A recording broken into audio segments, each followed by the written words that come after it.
Hello, আসসালামু আলাইকুম। তো সবাই আশা করি বেশ ভালোই আছো। তো আমরা আজকে সরলরেখা 3.6 এর 7 নাম্বার যে ম্যাথগুলো আছে, বেশ অনেক কয়টাই আছে। তো এই ম্যাথগুলো একটু করব।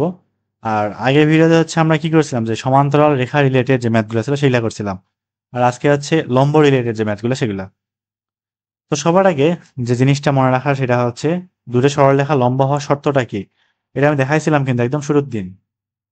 যদি কোনোটা রেখা এরকম হয় যে a1x plus b1y plus c1 equal 0, এবং আরেকটা রেখা হয় এরকম a2x plus b2y plus c2 equal কত, 0। তো যদি এরা পরস্পর লম্ব হয়, মধ্যবর্তী কোণ কত হয়, 90 ডিগ্রি না? সেখান থেকে আমরা সরাসরি বের করছিলাম যে ঢাল দিয়ে পরস্পর সমান দেখানো যায় এটা।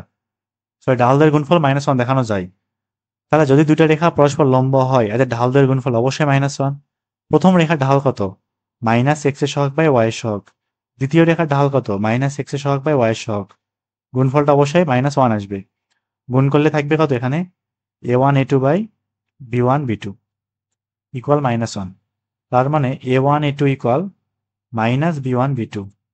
তাহলে এখান থেকে বলা যাবে কি, a1 a2 plus b1 b2 equal 0। এটা দুইটা রেখা লম্ব হওয়ার শর্ত। x এর সহগের গুণফল প্লাস y এর সহগের গুণফল ইকুয়াল 0 হবে। তাহলে এখানে আমাদের কি বলা আছে, যে একটা রেখা দেওয়া আছে 2x minus Y plus 7 equal 0। আরেকটা রেখা দেওয়া আছে, নাম দিলাম 1 নাম্বার, আর 3x প্লাস কে ওয়াই মাইনাস 5 ইকুয়াল 0। তো যদি এই রেখা দুটা পরস্পর লম্ব হয়, এদের ঢাল দৈর্ঘ্যের গুণফল অবশ্যই -1 হবে। 1 নং এর ঢাল কত, 1 নং রেখার ঢাল 2 থাকবে না, -x এর সহগ বাই y এর সহগ, জাস্ট 2 থাকবে। আর 2 নং এর ঢাল কত, 2 নং এর ঢাল -x এর সহগ বাই y এর সহগ, অর্থাৎ -3/k থাকবে। যেহেতু পরস্পর লম্ব, অতএব 1 ও 2 এর ঢালের গুণফল কি আসবে, -1। ঢাল দ্বয়ের গুণফল অবশ্যই -1 হবে, গুণফল -1 হবে। তাহলে কি বলতে পারবো, 2 ইন্টু -3/k ইকুয়াল -1। দুই পাশ থেকে মাইনাসটা কাটা, তাহলে k ইকুয়াল 3 দুগুণ 6 থাকবে। তাহলে k এর মান যদি কি হয়, 6 হয়, তাহলে রেখা দ্বয় পরস্পর লম্ব হবে। এর পরবর্তী ম্যাথে যাই, দেখি কি বলিস এটাতে। বি নাম্বারটা আসি। তো এই ম্যাথটা টাইপ করে লিখছি, কিছু নাম নিজেরও মনে নেই আসলে ঠিক কি কারণে টাইপ করে লিখছিলাম।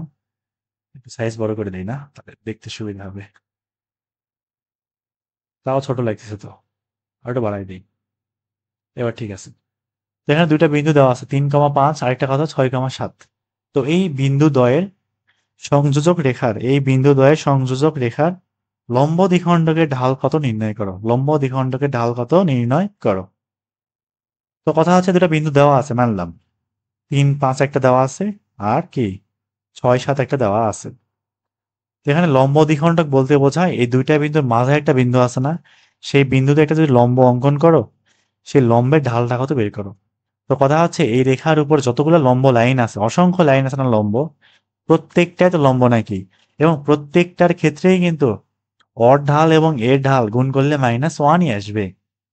তার মানে আমাদের এক্সট্রা করে কিন্তু এই লম্ব রেখার কিচ্ছু বের করা লাগবে না, এবং মধ্যবিন্দু বের করার কোনো রকম দরকার নাই, মধ্যবিন্দু বের করতে হবে না। তো ধরি, কি ধরবো, যে লম্ব দ্বিখণ্ডকের ঢাল, লম্ব দ্বিখণ্ডকের ঢাল এম ধরে নেই, বা m1 ধরতে পারি, এবং এবং 3,5, 6,7 বিন্দুগামী রেখার ঢাল, এত বিন্দুগামী রেখার ঢাল, এটা একটা বের করি। ঢাল m2 দিয়ে প্রকাশ করে দেই, কোটি দ্বয়ের অন্তর ডিভাইডেড বাই ভুজ দ্বয়ের অন্তর, অর্থাৎ 6 - 5 ডিভাইডেড বাই কি থাকবে, 6 - 3 থাকবে। সরি, 7 - 5/6 - 3, কি বললাম জানি। যাই হোক, 7 থেকে 5 বার 2 থাকে, 6 থেকে 3 বার 3 থাকে, তাহলে 2/3। যদি এরা অবশ্যই পরস্পর লম্ব হয় তো লাগবে নাকি, যেহেতু বলছে লম্ব দ্বিখণ্ডক, মানে লম্ব অবস্থায়, মানে অবস্থান করতেছে, লম্বভাবে অবস্থান করতেছে, তার মানে দুইটা রেখার ঢালের গুণফল -1। অতএব আমরা কি বলতে পারবো, m1 m2 ইকুয়াল -1। তার মানে m1 ইন্টু m2 কত, 2/3 ইকুয়াল -1। তাহলে এখান থেকে জাস্ট m1 কি থাকবে, -3/2। এটা আমাদের লম্ব দ্বিখণ্ডকের ঢাল, -3/2। এর পরের ম্যাথে চলে যাই। এটা হচ্ছে সি নাম্বারটা। কি আছে, 4, -3 বিন্দু দিয়ে যায় এবং 2x + 11y = 2। এত রেখার উপর লম্ব সরলরেখার সমীকরণ কত নির্ণয় করো। তো ধরলাম যে 2x + 11y = 2, একটা রেখা এরকম দেওয়া আছে। এই রেখার উপর লম্ব অনেকগুলা বিন্দু রেখা আছে না, অনেকগুলা, বহুত আছে, বহুত আছে তো নাকি। তবে তার মধ্যে মাত্র একটা রেখা আছে যে কিনা কি হয়, 4, -3 বিন্দু দিয়ে পাস করে আর কি। সেই বিন্দুটার সমীকরণটা লাগবে। অবশ্যই ওই সরলরেখাটা এই রেখার উপর লম্ব হবে। সবার আগে কাজ কি, এটা লিখে দিই আমি, যে ax + by + c = 0 এই রেখার উপর লম্ব যে কোনো রেখার সমীকরণ কি থাকে, যেহেতু লম্ব সুতরাং ঢাল দ্বয়ের গুণফল -1 হইতে হয়। এই যে x এর সহগ এবং y এর সহগটা পরস্পর চেঞ্জ করতে হয়, bx এবং ay থাকবে এবং y এর সামনে যে চিহ্নটা প্লাস থাকলে মাইনাস বানাবো, মাইনাস থাকলে প্লাস বানাবো আর কি। এটা একটাই কারণ, যাতে করে গুণ করে -1 আসে ঢালটা, প্লাস k = 0। সমান্তরালে চেঞ্জ করতে হয় না, কিন্তু লম্বের সময় চেঞ্জ করতে হয় এবং সামনের চিহ্নটাও চেঞ্জ করতে হয়। এটা খেয়াল রাখবা, ঠিক আছে। প্লাস হইলে মাইনাস হবে, মাইনাস হলে প্লাস হবে। তাহলে এখানে 2x + 11y = 2 রেখার, এত রেখার উপর লম্ব রেখা, এত রেখার উপর লম্ব রেখা, যে কোনো রেখার সমীকরণ আর কি, কি থাকবে, 11x চেঞ্জ করে দেবো সহগগুলা, 2y এখানে প্লাসের পরিবর্তে মাইনাস, প্লাস k = 0। এবং এখানেও কিন্তু এই কেটে এখানে না লিখে ইকুয়াল দিয়ে সরাসরি এখানে 11 × x এর জায়গায় হচ্ছে 4 -2 × y এর জায়গায় -3 বসালে সরাসরি উত্তরটা চলে আসবে। অথবা আমরা কে দিয়ে করতে পারি, প্রথমবার করাচ্ছি, প্লাস k = 0, নাম দিলাম 1 নাম্বার। এখন 1 নং রেখা 4, বিন্দু দিয়ে পাস করে, বিন্দুগামী, এত বিন্দুগামী। তাহলে কি করবো, 4, 1 নঙে বসাই দেই। 11 × 4 -2 × -3 প্লাস k = 0, ঠিক আছে। 3 × 2 = 6 আর 4 × 11 = 44, যোগ করলে 50। তাহলে k = 50 থাকবে, 50 না -50 থাকবে, সরি -50। তাহলে k এর মান 1 নঙে বসাই পাই, কি থাকবে, 11x -2y -50 = 0। এ হচ্ছে আমাদের নির্ণেয় লম্ব রেখার সমীকরণ। এর পরের ম্যাথে যাই, দেখি কি বলেছে এটাতে। ডি নাম্বারটা না, 2, 5 বিন্দু দিয়ে যায় এবং 3x + 12y = 3 এত রেখার উপর লম্ব রেখার সমীকরণ নির্ণয় করো। আগের ম্যাথই না, কোনো পার্থক্য হয়তো নাই।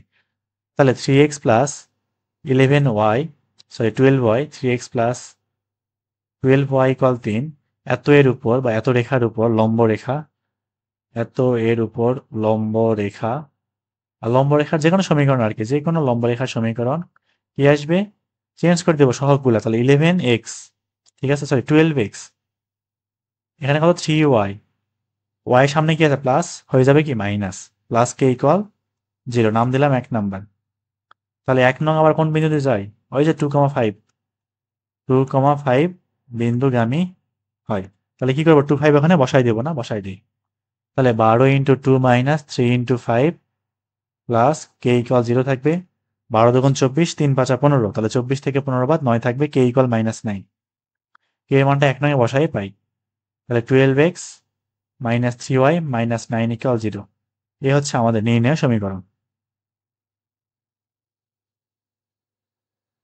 আর পরেরটাতে যাই, দেখি কি বলিস এটাতে, যে মূলবিন্দুগামী রেখা এবং এত রেখার উপর লম্ব, তার সমীকরণ কত নির্ণয় করো। খুবই সহজ। রেখাটা কি আছে, 2x + 5y + 6 = 0, প্লাস 6 = কত, 0। তাহলে এত এর উপর লম্ব, একবারে করবো এটা, এত এর উপর লম্ব ও মূলবিন্দুগামী অর্থাৎ 0, 0 বিন্দুগামী আর কি। তাহলে এত এর উপর লম্ব কি থাকবে, 5x -2y ইকুয়াল, এখানে সরাসরি আমরা এই বিন্দুটা বসাই দেবো যেটা দিয়ে অতিক্রম করে, 5 × 0 - 2 × 0। এটা সকল ক্ষেত্রে অ্যাপ্লাই করা যাবে। থাকবে কত, 5x -2y, এখানে তো সব শূন্য, = 0। এই হচ্ছে আমাদের নির্ণয় সমীকরণ। এর পরেরটায় যাই, দেখি কি বলিছে। তাহলে 2, -3 বিন্দু দিয়ে যায় এবং এত রেখার উপর লম্ব সরলরেখা সমীকরণ কত নির্ণয় করো। তো এটা এক লাইনে করা যেতে পারে, অথবা বড় করে, মানে বড় করেও করা যেতে পারে। আমি একটু এক লাইনে করে দেখাই কেমন হয়। যে 2x - 3y = 7, তো তার ওর উপর লম্ব কি থাকবে, 3x 2y, সহগ চেঞ্জ করেছি, y সামনে চিহ্ন কি আছে, মাইনাস, প্লাস হয়ে যাবে, ইকুয়াল, এখানে সরাসরি বিন্দুটা বসাই দেবো, অর্থাৎ 3 × 2 + 2 × -3 3 × 6, 3 × 6, মাইনাস মাইনাস কাটা, শূন্য থাকে। অতএব 3x প্লাস 2y ইকুয়াল 0 থাকবে। এটাই আমাদের উত্তর। এটা বড় করে করতে চাইলে কেমন হবে দেখি। 2x minus 3y plus 7 equal 0, sorry equal 7, equal 7। তাহলে এত এর উপর লম্ব, এত এর উপর লম্ব যে কোনো রেখা, লম্ব যে কোনো রেখা কি থাকবে, x এবং y সব চেঞ্জ করে দাও, থাকবে 3x 2y, y সামনে মাইনাস, এটা চিহ্ন পাল্টায় প্লাস বানায় দাও, ইকুয়াল, বা প্লাস কে ইকুয়াল 0 ধরতে পারি। প্লাস কে ইকুয়াল কত, শূন্য, নাম দিলাম 1 নাম্বার। তাহলে 1 নং রেখা কোন বিন্দুগামী, 2, বিন্দু দিয়ে অতিক্রম করে বা বিন্দুগামী। তাহলে কি করবো, 2, এখানে বসাই দেবো না, বসাই দিই। 3 × 2 প্লাস 2 × -3 প্লাস কে ইকুয়াল 0। এখান থেকে হিসাব টিসাব করলে কে ইকুয়াল 0 আসবে। কে এর মানটা 1 নঙ্গে বসাই পাই। তাহলে 1 নঙ্গে বসালে কি থাকবে, 3x প্লাস 2y ইকুয়াল 0। এ হচ্ছে আমাদের কাঙ্ক্ষিত ইকুয়েশন। এর পরবর্তী ম্যাথে যাই, দেখি কি বলেছে এটাতে। দুটো ইকুয়েশন আসছে, এটা আবার আসুক, সমস্যা নাই।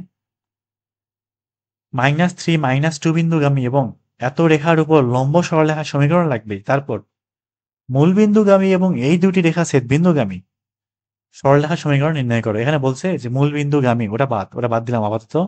যে এই দুইটি রেখা সরলরেখা বা এই দুটি রেখা ছেদ বিন্দু কোনটা, 2x প্লাস 3y ইকুয়াল 3, তার উপর লম্ব একটা রেখা, এই দুটো ছেদ করবেন একটা বিন্দুতে। ওই বিন্দু এবং মূল বিন্দুর যে সংযোগ সরলরেখা আছে না একটা, ওই সরলরেখার সমীকরণ লাগবে। দেখতে কেমন, আমি অঙ্কন করে দেখাই। এটা ধরলাম এটা কত, 2x প্লাস 3y ইকুয়াল 3 আর কি। এটার উপর লম্ব একটা রেখা কোন বিন্দুগামী হয়, -3 -2 বিন্দুগামী হয়। এটা তো সবাই করতে পারো নাকি, সহজ জিনিস, এত বিন্দুগামী হয়। তারপরে কাজটা কি, যে এই দুজন রেখা যেখানে সেট করেছে, এই যে এই বিন্দুটা, এই বিন্দু এবং মূল বিন্দু আছে এক জায়গায়, এই মূল বিন্দু যোগ করলে যে রেখাটা লাইনটা আসবে, সেই লাইনটার সমীকরণ কত বের করো। এটার নাম দিলাম হচ্ছে পি বিন্দু, মূল বিন্দু হচ্ছে ও। তো সবার আগে আমরা লম্ব রেখার সমীকরণটা বের করি, তারপর লম্ব রেখা আগে বের করবো, তারপর সবার আগে লম্ব রেখা বের করি। তাহলে 2x প্লাস, এক লাইনে করবো, 2x প্লাস 3y ইকুয়াল 3। তাহলে এত এর উপর লম্ব, এত এর উপর লম্ব এবং কোন বিন্দুগামী, এটা আছে -3 -2 বিন্দুগামী এবং -3 -2 বিন্দুগামী। তাহলে এবার দেখি কি করা যাইতে পারে। যেহেতু ওটার উপর লম্ব না, তাহলে x এবং y সব চেঞ্জ করে দেব, থাকবে কত 3x, থাকবে কত 2y, আর এখানে y সামনে যেহেতু প্লাস আছে মাইনাস বানাই দেবো এটাতে, হয়েছে। ইকুয়াল, সরাসরি -3 -2 এখানে বসাই দিব। তাহলে 3 × -3 -2 × -2, এটা হিসাব টিসাব করলে থাকবে কত, 3x -2y ইকুয়াল 3 3 9, তাহলে -9, আর এদিকে হচ্ছে মাইনাস মাইনাসে +4, তাহলে -5 থাকবে। এটা গেল একটা উত্তর। এটা হচ্ছে আমাদের লম্ব রেখার সমীকরণ আসলে। এবার এই দুইটা রেখার ছেদ বিন্দু, আমি এটা নাম দিই 1, এটা নাম দিই 2, তাহলে 1 ও 2 এর ছেদ বিন্দু, 1 ও 2 এর ছেদ বিন্দু, 1 ও 2 এর ছেদ বিন্দু। এটা সলভ করে দেখা যাক কি আসে। ছেদ বিন্দু পি নাম দিছি আমি। ইকুয়েশন এটা হচ্ছে সিমুলারে যাব, 2 আননোন, আর 3 -2 -5, তারপর ওটা হচ্ছে 2 3 3, -9/13 19/13, এটা হচ্ছে পি -9/13 আর 19 কত 13। এটা গেলে হচ্ছে পি বিন্দুর স্থানাঙ্ক, -9/13 19/13, ঠিক আছে। তাহলে এখন আমাদের পিও রেখার সমীকরণ লাগবে না, ছেদ বিন্দু এবং মূল বিন্দুগামী। অতএব পিও রেখার সমীকরণ, এটাই হবে আরেকটা উত্তর। তাহলে x - x1 এটা ভাবে করতে পারি, অথবা y = mx দিয়ে করতে পারি খুব তাড়াতাড়ি। এটা আমরা শিখাইছিলাম না অনেকবার। y = mx করবো আর কি, যেহেতু মূল বিন্দুগামী। আর m এর মানটা কি হবে, y/x থাকবে। এখানে y কত 19/13, আর x কত -9/13, সরাসরি চলে আসবে আর কি, ইন্টু কত x, 13 13 কাটা, তাহলে -9y = 19x থাকবে। তার মানে এখান থেকে 19x প্লাস 9y = 0 থাকবে। এটা হচ্ছে আমাদের উত্তর। আর এটা কেউ না বুঝলে বা কেউ না পারলে, আগে তো করাইছিলাম, ওরা দেখলে বোঝা হতো উচিত। আর না পারলে সমস্যা নাই, কারণ দুই বিন্দুগামী সরলরেখার সমীকরণ সবাই বের করতে পারে, এভাবে করে ফেলবো, তাহলেই হবে। এর পরবর্তী ম্যাথে যাই। এটা জি করলাম, এবার আছে এইচ নাম্বার। আর এখানে হচ্ছে একই রকম লাগতেছে, মানে জি এইচ একসাথে। এটা হচ্ছে জি না, বরং এটা হচ্ছে এইচ নাম্বার ম্যাথ, ঠিক আছে। মানে আপডেট বই অনুযায়ী এটা এইচ নাম্বার যে ম্যাথ সেইটা। কি আছে, 2, -3 বিন্দুগামী এবং এত এত বিন্দুদ্বয় সংযোগ রেখার উপর লম্ব এরূপ রেখা বের করো। খুবই সহজ। সবার আগে রেখার সমীকরণ বের করতে হবে। এটা হচ্ছে 5 7 এবং কত -6 3। এত বিন্দুগামী রেখার সমীকরণ লাগবে, তারপর এর উপর লম্ব এবং 2, -3 বিন্দুগামী রেখার সমীকরণটা বের করতে হবে। সবার আগে আমাদের 5, 7 আর 6, -6, 3 বিন্দুগামী রেখা বের করবো। তারপর তাহলে এত বিন্দুগামী রেখার সমীকরণ দেখি কি আসে। x-x1/x1 - x2 এভাবে করলাম। y-3 এটা করা ভুল হইলো নাকি? এভাবে না করি, এই প্রথমটা x1 ধরি, এটা ভালো হয়। তাহলে x-5/5 - -6 অর্থাৎ 5 + 6 y-y1/y1 - y2। 5 6 11, 7 থেকে 3 বাদ দিলে 4, আর গুণ করি। 4x - 4 5 20 = 5 6 11 11y -77। তাহলে 4x - 11y আর -77 + 20 -57। এপাশে থাকবে হচ্ছে, এপাশে থাকবে -57। তাহলে এখন এই রেখার উপর লম্ব 4x - 11y = 50 -57 এর উপর লম্ব, এর উপর লম্ব এবং কোন বিন্দুগামী 2, -3 2, -3 বিন্দুগামী যে রেখা, সেটা কেমন হবে দেখি। সহগ চেঞ্জ করে দেবো, অর্থাৎ 11x 4y। এখানে y এর সামনে মাইনাস আছে, প্লাস বানাই দেবো যাতে করে ঢালদার গুণফল -1 আসে। আর এ পাশে বিন্দু বসাবো, 11 ইন্টু কত 2 প্লাস 4 ইন্টু -3। তাহলে 11 ইন্টু কত 11 2 22, 3 4 12 বাদ 10 থাকবে তাইলে। তাহলে 11x প্লাস 4y ইকুয়াল 10। এ হচ্ছে আমাদের ইকুয়েশন। এর পরবর্তী ম্যাথে যাই, দেখি কি বলি সেটাতে। আই নাম্বার বড় করে দেই। এরূপ রেখার সমীকরণ নির্ণয় করা, এটা আই নাম্বার। এরূপ সরলরেখার সমীকরণ নির্ণয় করা যায় এত এবং এত রেখা দুটি ছেদবিন্দু দিয়ে যায় এত রেখার উপর লম্ব হয়। তাহলে এত রেখার উপর লম্ব অত রেখার ছেদবিন্দু দিয়ে যায়। তো এখান থেকে আমরা ছেদবিন্দু বের করতে পারি, সবচেয়ে ইজি হয় এটাই। অথবা ওই প্রথম রেখা প্লাস কে ইন্টু দ্বিতীয় রেখা করতে পারি, তারপর অর ঢাল এর ঢাল গুণফল -1 এভাবে করলেও আসবে। আমরা ছেদবিন্দু দিয়ে করি, সবচেয়ে ইজি হয় এভাবে করতে। তাহলে 2x প্লাস 3y প্লাস 4 = 0 ও 3x প্লাস 4y -5 = 0। তাহলে এত এবং এত এর ছেদবিন্দু, এত এবং এত এর ছেদবিন্দু একবারে বের করে ফেলি। এটা ছেদবিন্দু ক্যালকুলেটর দিয়ে দেখি কত আসে। আবার যাবো ইকুয়েশনে, কত এটা 2 3 -4, তারপর 3 4 5 31, -22। ছেদবিন্দু আসতেছে হচ্ছে 31, -22। এবার 6x - 7y প্লাস 8 = 0 এটার উপর লম্ব এবং ছেদবিন্দুগামী হবে। তাহলে এত রেখার উপর লম্ব এবং এত রেখার উপর লম্ব 31, -22 বিন্দুগামী, -22 বিন্দুগামী রেখার সমীকরণ কেমন থাকবে।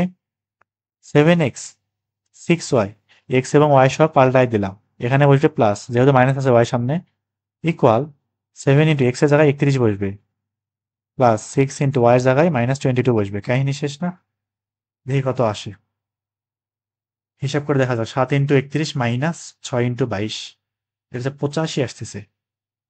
তার মানে 7x প্লাস 6টা y -85 = 0। এ হচ্ছে নির্ণয় সমীকরণ। এর পরেরটাতে যাই, দেখি কি বলেছে এটাতে আবার। এটা হচ্ছে যে নাম্বার, এটা হচ্ছে আই না, এটা যে নাম্বার। তো 2 5 এবং 5, 6 বিন্দুগামী সরলরেখার সমীকরণ বের করো। তারপরে দেখাও যে -4, 5 এবং -3, 2 বিন্দুগামী যে রেখাটা আছে ওর উপর আবার একই হয়, লম্ব হয়। তাহলে প্রথম রেখা এবং দ্বিতীয় রেখা ঢালদার গুণফল -1 দেখাইতে হবে, তাহলে প্রমাণ হয়ে যাবে। দেখি হয় কিনা। প্রথমে কি করবো, 2, 5 ও 5, 6 বিন্দুগামী সরলরেখার সমীকরণ বের করবো। এত বিন্দুগামী রেখা, এর একটা উত্তর আসবে আর কি। একে বের করে দেখি কত আসে। তাহলে x - x1, 5 কে x1 ধরলাম, 5 - 2 = y - 6 ডিভাইডেড বাই 6 - 5। 5 আর 2 বাদ দিলে 3, তাহলে মানে x - 5 এখানে তো 1 থাকে, 3 দিয়ে গুণ করি, তাহলে 3y - 3 6 18। তাহলে x - 3y - 5 প্লাস 18 থাকবে কত, +13 = 0। এটা গেলে একটা আমাদের কি ইকুয়েশন। এবার নাম দিয়ে এটাই 1 নাম্বার, এটা একটা উত্তর কিন্তু, ঠিক আছে, এটা একটা অ্যান্সার। আর আরেকটা কি চাইছে, -4 5, -3 2। এত বিন্দুদ্বয় সংযোগ সরলরেখার উপর লম্ব দেখাই দেবে লাইনটা, তাহলে এত এবং এত বিন্দুদ্বয়ের বা এত বিন্দুগামী রেখার ঢাল, দেখি কত আসে, রেখার ঢাল ঢাল কি থাকবে, 5 - 2 বাই -4 + 3, থাকবে কত, -3। আর 1 নং এর ঢাল কত, 1 নং এর ঢাল কত আসবে, -6 এর সবাই ওয়াই সহগ না, ওয়াই/3 থাকবে, তাহলে 1/3 আর এখানে -3। তাহলে এখন অতএব ঢাল দ্বয়ের গুণফল ইকুয়াল 1/3 - 3 ইকুয়াল -1। তাহলে যেহেতু ঢাল দ্বয়ের গুণফল -1, অতএব তারা পরস্পর লম্ব। তাহলে যেহেতু ঢাল দ্বয়ের গুণফল -1, অতএব তারা পরস্পর লম্ব। এ পর্যন্ত আমাদের কি দেখানো হইল। এরপরে যাই পরবর্তী ম্যাথে, আমাদের লাস্ট ম্যাথ সম্ভবত, আর তো নাই মনে হয়, না আছে। তাহলে একটু দেখি কি বলেছে, যে কে নাম্বারটা, x=2y রেখাস্থ বিন্দু সমূহ হইতে x=y রেখার উপর অঙ্কিত লম্ব সমূহের মধ্যবিন্দুগুলো সঞ্চারপথের সমীকরণ কত নির্ণয় করো। খুব একটা কঠিন না, জাস্ট একটু মনোযোগ দিয়ে পড়লে, একটু চেষ্টা করলে পারা যাবে এটা। তো এখানে x=y একটা রেখা আছে, ধরলাম এই রেখাটা এরকম, কত এটা, x=y এটা দেওয়া আছে, অর্থাৎ x - y = 0। এবং x=2y একটা রেখা আছে, এরা কিন্তু সমান্তরাল না, ঠিক আছে, এরা কিন্তু সমান্তরাল না, লম্বও না, দেখতে মোটামুটি এরকম হবে আর কি। আমি সুবিধার জন্য দূরে অঙ্কন করি এরকম। এটা হচ্ছে x=y। তো এই x=y রেখাস্থ বিন্দু সমূহ হইতে, প্রত্যেকটা বিন্দু হইতে আমি কি করব, x=y রেখার উপর একটা লম্ব অঙ্কন করব, ঠিক আছে, আরো লম্ব অঙ্কন করব, আরো আরো অনেকগুলা। এই প্রত্যেকটা লম্বের মধ্যবিন্দুগুলো আমি যোগ করে দেব, মধ্যবিন্দুগুলো যোগ করলে যে লাইনটা পাবো বা সঞ্চারপথটা পাবো, তার সমীকরণটা আমার নির্ণয় করতে হবে, এবং এটা অবশ্যই একটা সরল রেখাই আসবে, দেখেও বোঝা যায় এটা। এটা বের করা খুবই সোজা। কেমনে বের করবো, মধ্যবিন্দু চাইছে না, মধ্যবিন্দু। আমি যে কাজটা করবো সেটা হচ্ছে x - y = 0 এই রেখার উপর লম্ব রেখা ধরে নেব একটা, কোন বিন্দু, এই বিন্দু, মানে এই বাহুটা বের করবো আগে, তারপর ওই বাহু এবং এই বাহু, মানে সমাধান করব, এবং ওই বাহু এবং এই বাহু সমাধান করব বা রেখা সমাধান করব, সেখান থেকে দুটা বিন্দু পাবো, তারপর ওই দুইটা বিন্দুর মধ্যবিন্দু বের করব। আমি নাম দেই, এটা হচ্ছে পি নাম দেই, এটা হচ্ছে কিউ নাম দেই, এটা হচ্ছে আর নাম দেই, ঠিক আছে। তারপর এখন দেখি কি করা যায়। প্রথমেই যেহেতু ওই বিন্দু থেকে এই রেখার উপর লম্ব আঁকাইতে হবে, তার মানে x - y = 0 রেখার উপর প্রত্যেকটা লম্বই হবে, প্রত্যেকেই অবশ্যই লম্ব হবে। তাহলে x - y = 0 এর উপর লম্ব রেখা, এর উপর লম্ব লম্ব রেখা কি আসবে, x + y + k = 0 আসবে। নাম দিলাম 1 নাম্বার, এটা হচ্ছে দিলাম 1 নাম্বার, এটা দিলাম 2 নাম্বার, এটা দিলাম 3 নাম্বার। প্রথমে 1 এবং 2 সমাধান করবো, তাহলে বি বিন্দু পাবো। তাহলে 1 ও 2 সমাধান করি, 1 ও 2 সমাধান করে পাই। তাহলে 2 হইতে কি পাওয়া যায়, x এর মানটা y না, তাহলে x এর মানটা y 1 নঙে বসাই দিই, তাহলে x + k = 0। আচ্ছা, y এর মানটা বসাইছি আর কি, যাই হোক। এখান থেকে x এর মানটা আসবে -k/2, তাহলে y এর মানটাও আসবে -k/2। তার মানে আমাদের p বিন্দু কত থাকলো, -k/2, -k/2, এটা পাইলাম একটা, -k/2। p পাওয়া গেছে, এবার হচ্ছে q লাগবে, -k/2। তাহলে q কেমন পাবো, 1 এবং 3 সমাধান করে পাই, 1 ও 3 সমাধান করে পাই। এবার কিউ বিন্দু পাবো, সমাধান করি। তাহলে 3 হইতে কি পাওয়া যায়, x এর মান 2y না, এই মানটা 1 নঙে বসাই দেবো, 2y + y + k = 0। তাহলে এখানে জাস্ট y এর মানটা কত থাকবে, y এর মানটা -k/3 থাকবে। তাহলে y যদি -k/3 হয়, x = 2y হয়, তাহলে x = 2 × -k/3, তার মানে -2k/3। এটা কি পাইলাম, কিউ বিন্দুর স্থানাঙ্ক, -2k/3, -k/3, এটা গেল একটা -k/3। লেখার যে অবস্থা, যাই হোক। তাহলে পি এবং কিউ দুটা বিন্দু পাইছি। এখন এই দুটার মধ্যবিন্দু হচ্ছে আর বিন্দু, এই আর বিন্দু সঞ্চারপথ লাগবে। তাহলে এখন পি এবং কিউ এর মধ্যবিন্দু, পি কিউ এর মধ্যবিন্দু আমরা কে উঠাই ফেলবো আর কি, মধ্যবিন্দু কত, আর না, নাম দিছিলাম। কেমন বের করতে হয়, ভুজ দুটা যোগ করে 2 দিয়ে ভাগ, তাইলে -k/2 -2k/3 / 2, আর কোটি দুইটা যোগ করে 2 দিয়ে ভাগ, ডিভাইডেড বাই কত 2। এখন কি করবো, লসাগু করবো না? তাহলে লসাগু করলে থাকবে হচ্ছে 3 দুগুণ 6, তাহলে এখানে হচ্ছে 3 2 দুগুণ 4, 4 আর 3 7, তার মানে -7k/6 নিচে 2, অর্থাৎ -7k/12 থাকবে। আর এখানে লসাগু করলে 3 2, তার মানে 3 2 5, মানে -5k/6 নিচে 2, তাহলে -5k/12 থাকবে। এটা গেল হচ্ছে আর বিন্দুর স্থানাঙ্ক। তো ধরি আর বিন্দুর স্থানাঙ্ক হচ্ছে কত, xy। কার্তেশীয়তে যাবো, কার্তেশীয় ধরি এটা, ঠিক আছে, ধরে নিলাম। তাহলে এখন কি করতে পারি, এক্স এর মানটা হচ্ছে এখান থেকে -7k/12, জাস্ট কে এর মানটা কি থাকবে, 12x/-7, এবং একইভাবে -5k/12 ইকুয়াল y থাকবে, এবং কে এর মানটা থাকবে হচ্ছে 12y/-5। দুটা কে সমান না, সমান করে পাই। তার মানে 12x/-7 equal 12y/-5, minus minus কাটা, 12 12 কাটা, তার মানে 5x ইকুয়াল 7y থাকবে। এখান থেকে 5x - 7y ইকুয়াল 0। দেখি মিলল কিনা। ওই যে 5x - 7y ইকুয়াল 0 দেখা যাচ্ছে না, শূন্যই আছে, ধরলাম শূন্য আছে ওখানে, ইকুয়াল 0। এ হচ্ছে আমাদের নির্ণেয় সঞ্চার পথের সমীকরণ। তো আজকে হচ্ছে মোটামুটি এই পর্যন্তই। আর বুঝতে পারলে কিনা অবশ্যই জানাবা, নিজের মতামত কেমন কি বুঝতেছো, কেমন কি আগাচ্ছ নাকি। তো সবাই ভালো থাকো, আল্লাহ হাফেজ।